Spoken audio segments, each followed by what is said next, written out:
ආයුබෝවන් සියලු දෙනාටම අපේ YouTube නාලිකාවට ඔබ සැම සාදරයෙන් පිළිගන්නවා. අපි මීට පෙර වීඩියෝ එකකින් අරගෙන ආවා 2025 මැයි මාසයට අදාළ අගා සඳහා සුදුසු දින සම්බන්ධව වීඩියෝ එකක්. අද වීඩියෝෙන් අපි බලමු 2025 ජූනි මාසයට අදාළව මේ වගාවන් සඳහා තියෙන සුදුසු දින සහ වේලාවන් මොනවද කියලා. ඒ වගේම තව දෙයක් මතක් කරන්න තියෙනවා. මේ ගොඩක් අය ප්‍රශ්නයක් කරලා තිබුණා මේ නැකත් ගන්නකොට ඒකට වෙලාව පළාතෙන් පළාතට දිස්ත්‍රික්කෙන් දිස්ත්‍රික්කයට වෙනස් වෙනවද කියන එක. ඉතින් සාමාන්‍යයෙන් මම මේ නැකත් හදලා තියන්නේ පොදුවේ කොළඹට ඉර පාන වෙලාව අනුව බලලා තමයි මේ නැකත් හදලා තියෙන්නේ. ඉතින් ඔබ ඉන්න පළාත අනුව මේ වෙලාව විනාඩි කිහිපයක වෙනසක් වෙන්න පුළුවන්. එම නිසා මේ වීඩියෝ අවසානයේට මම එක් ප්‍රදේශ අනුව වෙලාව සකස් කරගන්න ආකාරය පිළිබඳ විස්තරයකුත් ඔබට මම අතුලත් කරලා තියෙනවා. ඒනවා ඔබට පුළුවන් ඔබේ ප්‍රදේශයට ගලපෙන සුදුසු වෙලාව තෝරගෙන ඒක නැගත් වෙලාවට අඩු කරලා හෝ එකතු කරලා භාවිතා කරන්න. ඒක මම වීඩියෝ අවසානයේ සාකච්ඡා කරනවා. මේ වීඩියෝට යන්න කලින් ඔබ තාමත් අපව subscribe කරලා නැත්නම් දැන්ම subscribe කරලා තියාගන්න. ඒ වගේම මේ වීඩියෝ අනිත් අයට දැනුවත් කරන්න share කරන්න කියලාත් මතක් කරනවා. ඒ වගේම ඔබේ අදහස් තියෙනවා නම් ඒවත් කමෙන්ට් එකක් මගින් අපට සඳහන් කරලා කියන්න. හොඳයි අපි දැන් බලමු මේ ජූනි මාසයේ වගාවට සුදුසු දවස් මොනවද කියලා. පළමුවෙන්ම ජූනි මාසයේ 7 වෙනි සෙනසුරාදා දිවිකරණය පවතින දවසක්.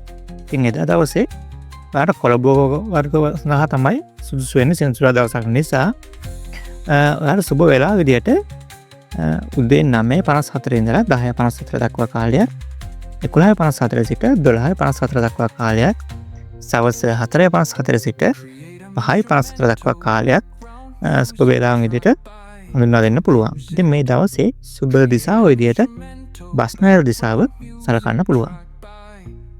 ඊළඟට නැවතත් 14 වෙනි සෙනසුරාදා දවසත් දිවිකරණය පවතින දවසක්. ඉතින් එදත් සුබ වේලාව විදියට හවස 4:55 ඉඳලා 5:55 දක්වා කාලය පවතිනවා.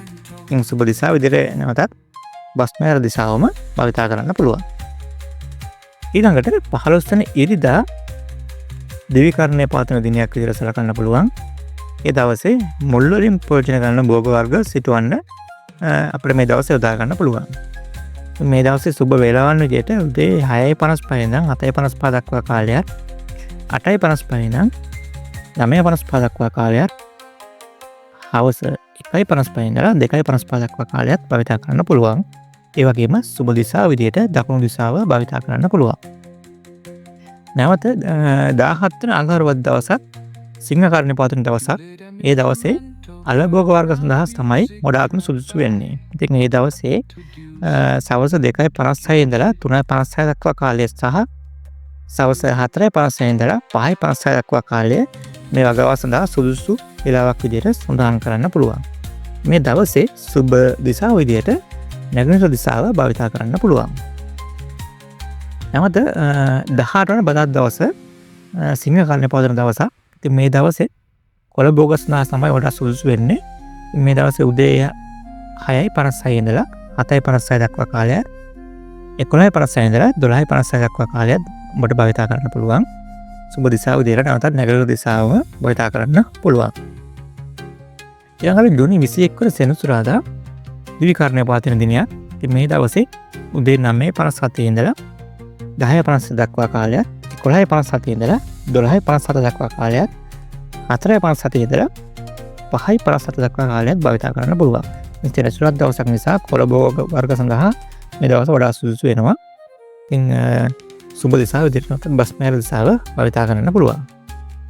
ඒ වගේම ජූනි 26 වෙනි බ්‍රහස්පතින්දා දවසත් සිංහකරණය පවතින දිනයක්. ඉතින් මේ දවසේ ගෙඩි මල් කරල් වගේ භෝග වර්ග සඳහා වඩා සුදුසු වෙනවා.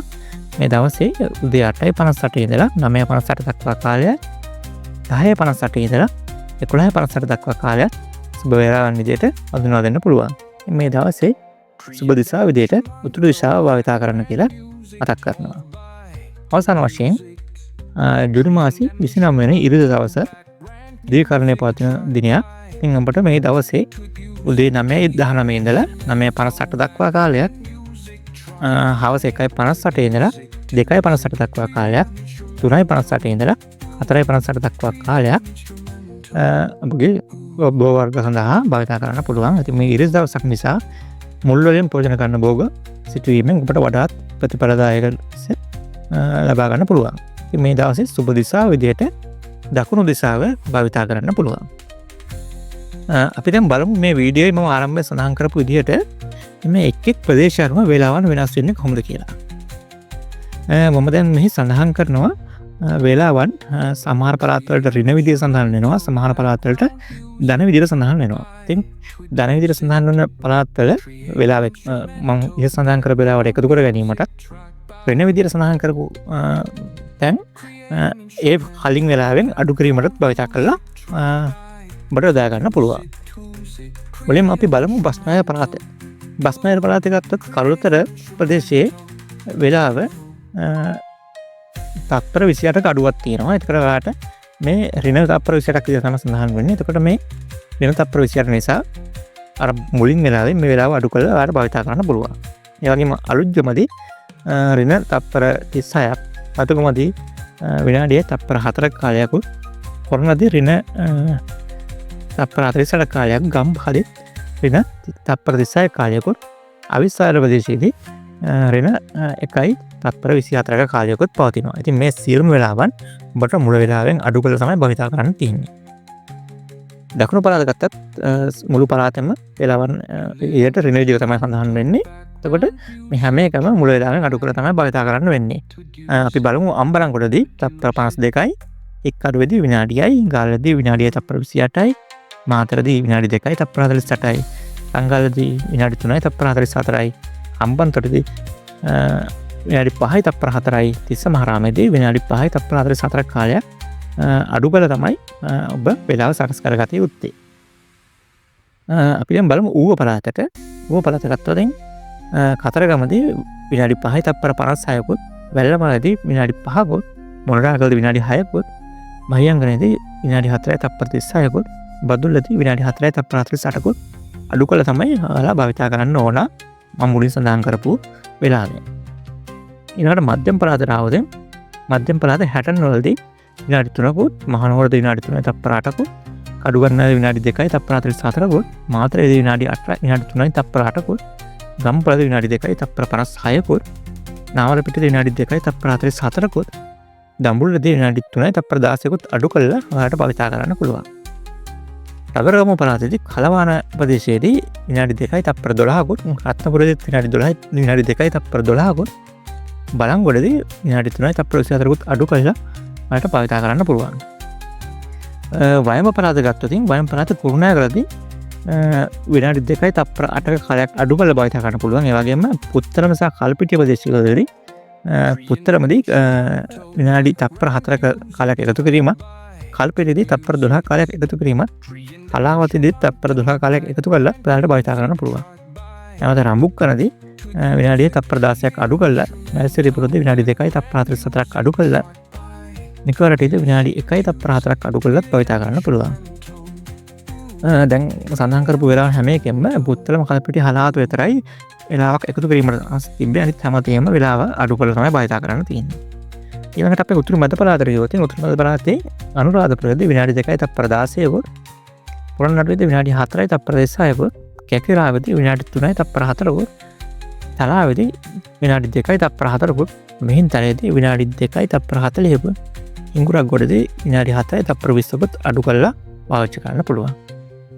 නැගරන පළාතට ගියොත් ත්‍රිකුණාමලයේදී විනාඩි 5යි තත්පර 32කුත්, මඩකලපුවේදී විනාඩි 7යි තත්පර 28කුත්, කන්තරයේදී විනාඩි 4යි තත්පර 36කුත්, අම්පාරේදී විනාඩි 7යි තත්පර 20කුත්, අක්කරේපත්තුවේදී විනාඩි 8යි තත්පර 4කුත් අඩු කරලා ඔයාලට මේ වෙලාව සකස් කරන්න පුළුවන්. උතුරු පළාතේදී වවුනියාදී විනාඩි 2යි තත්පර 28කුත්, මන්නාරමේදී තත්පර 16කුත්, යාපනයේදී තත්පර 40කුත්, කංකසන්තරයේදී තත්පර 48කුත් අඩු කරලා ඔයාලට මේ වෙලාව බලා ගන්න පුළුවන්. ඒ වගේම මේ සඳහන් කරපු වෙලාවන් වලදී ඔබ භෝගෝගා සිදු කරනවා නම් ඔබට සතුන්ගෙන් සිදුවන හානි බොහෝ දුරට අඩු කරගන්න පුළුවන්. ඉතින් මේ සතුන්ගෙන් සිදුවන හානි අඩු කරගන්න අපි බොහෝ විට බලපාන්නේ ඉස්සර පැරණන් ගින්දරම මේ කරණ භාවිතය තමයි. කරණ භාවිතය බොහෝ විට සඳමුඩු කරගෙන තමයි සිදුවන්නේ. ඉතින් කරණයේදී එක් දවස් වලට බෝධන කරණ අනුව දෙවිකරණය සහ සිංහකරණය පමණයි අපි භෝගෝගා සඳහා යොදා ගන්න. ඉතින් මේ දවස්වල මේ කර්ණ දෙකේ වගා කිරීමේ සතුන්ගේ හානි අවම වෙන විදිහට තමයි අපට වගා කරන්න පුළුවන් වෙන්නේ. ඒ වගේම මේ වෙලාව සකස් කිරීමේදී චන්ද්‍ර හෝරාව සහ ශුක්‍ර හෝරාව තමයි මම දාගෙන තියෙන්නේ. ඉතින් මේ හෝරාවන් දෙකේදී ගසට සාරවත් බව වැඩි වීම තමයි සිදුවන්නේ. ඉතින් ඒ අනුව මේ වගාව මේ නැකත් අනුව සිදු කිරීමෙන් ඔබගේ වගාවට අනිවාර්යයෙන්ම යහපතක් සිදු වෙනවා. සතුන්ගේ හානි අවම වෙනවා වගේම හොඳ අස්වැන්නක් ලබා ගන්නත් හැකියාව තියෙනවා. ඉතින් ඔබත් ගොවිතැනට ආදරය කරන කෙනෙක් නම් මේ channel එක ඔබට ගොඩක් වැදගත් වෙයි. ඉතින් ඉදිරියේදීත් අපි 2025 හැම මාසෙට අදාළම සුබ දින සම්බන්ධව වීඩියෝ අරගෙන එනවා. ඒ නිසා මේ channel එක subscribe කරලා තියාගන්න. ඔයාලගේම bell icon එකත් අපිට තියාගන්න.